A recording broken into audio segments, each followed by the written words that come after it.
میرے بھائیوں، یاد رکھیں کہ دو چیزیں ایسی ہیں جس کی ہم سے کبھی بھی معافی نہیں ہو سکتی، یعنی اس کا سوال اور ہمیں جواب ضرور دینا پڑے گا۔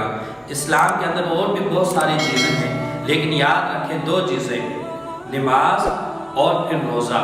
یہ دو چیزیں ہم سے کبھی بھی معاف نہیں ہو سکتی، اس کا ہمیں جواب دینا پڑے گا۔ مجھے ایک بات یاد آئی، خالد بن ولید بہت بڑے صحابہ میں سے تھے۔ یہ ایک وقت دعا مانگ رہے ہیں، جھولی پھیلا رہے ہیں اور کہہ رہے ہیں یا العالمین مجھے دنیا سے محبت تھی۔ کیا کہتے ہیں؟ مجھے دنیا سے محبت تھی، لیکن اس وجہ سے نہیں کہ میں مال و دولت کماؤں، میں کوٹھی اور بنگلہ بناؤں، میں اپنی گاڑیاں بناؤں۔ ہماری محبت صرف دنیا سے اس چیز کے لیے ہے تاکہ ہماری عزت ہونی چاہیے، ہمارے پاس ہر چیز ہونی چاہیے، گھر اچھا ہونا چاہیے، کاروبار اچھا ہونا چاہیے۔ لیکن دیکھیں یہ صحابہ اکرام کیا کہتے ہیں، خدا کے ذات کے سامنے جھولی پھیلائی ہوئے اور کہتے ہیں کہ یا العالمین مجھے دنیا سے محبت تھی، لمبے لمبے سجدے کرنے کی وجہ سے مجھے دنیا سے محبت تھی، گرمی کے اندر شدید روزے کی پیاس کو برداشت کرنے کے لیے محبت تھی۔ میرے بھائیوں، یہ خدا کی ذات نے ہمیں عطا فرمایا، کبھی بھی یہ دونوں چیزیں معاف نہ ہوں گی۔ سب سے پہلے آپ علیہ السلام جب معراج پر تشریف لے گئے، آپ علیہ السلام فرماتے ہیں کہ میں نے ایک شخص کو دیکھا کہ وہ لیٹا ہوا ہے اور دوسرا شخص ایک پتھر بھاری لے کر آتا ہے، اس کے سر پر جب مارتا ہے تو سر ریزہ ریزہ ہو جاتا ہے اور وہی پتھر لڑک کر اور دور چلا جاتا ہے۔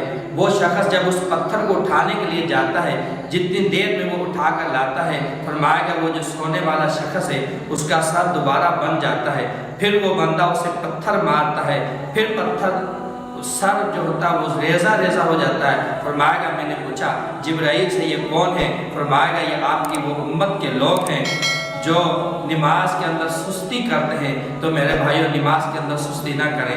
اور پھر دوسری طرف آپ علیہ السلام نے فرمایا کہ میں نے ایک مقام پر دیکھا کہ کچھ عورتیں اور کچھ مرد ہیں، وہ الٹے لٹکے ہوئے ہیں اور آگ ان کو نیچے سے جلا رہے، یعنی سر سے انہیں جلا رہی ہے، وہ چیخیں مار رہے ہیں، تڑپ رہے ہیں، بڑی پریشانی کے اندر آتے ہیں۔ تو آپ علیہ السلام فرماتے ہیں میں نے جبرائیل سے پوچھا کہ یہ کون لوگ ہیں؟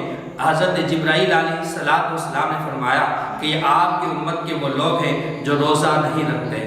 میرے بھائیوں، کسی بھی حالت کے اندر روزہ بھی معاف نہیں اور نماز بھی معاف نہیں، یہ خدا نے ہمیں وقت دیا۔ اور پھر دوسری طرف دیکھیں کہ اللہ تبارک و تعالیٰ نے کتنا بڑا انعام عطا فرمایا۔ اللہ تبارک و تعالیٰ نے فرما دیا ہر نیکی کا بدلہ جو ہے نا فرشتے لکھتے ہیں، لیکن جب روزے کی باری آ جاتی ہے تو خدا کے ساتھ فرماتے ہیں کہ میں اس کی جزا دوں گا، یعنی میں اس کا اجر دوں گا۔ اور جب نماز کی باری آتی ہے تو فرمائے گا جو ہی یہ ماہ مبارک شروع ہوا، اللہ تبارک و تعالیٰ نے سنت اور نوافل کا درجہ اتنا بڑھا دیا، فرض کے برابر فرما دیا، اور فرض کو اتنا زیادہ فرما دیا، فرمایا گیا تم نے ایک فرض ادا کیا لیکن تمہیں ثواب 70 فرضوں کا دیا گیا ہے۔ تو میرے بھائیوں، یہ چند منٹ کی اور چند وقت کی گھڑی ہمیں نصیب ہوئی ہے، نہ جانے کب ہمارا بلاوا آ جائے گا۔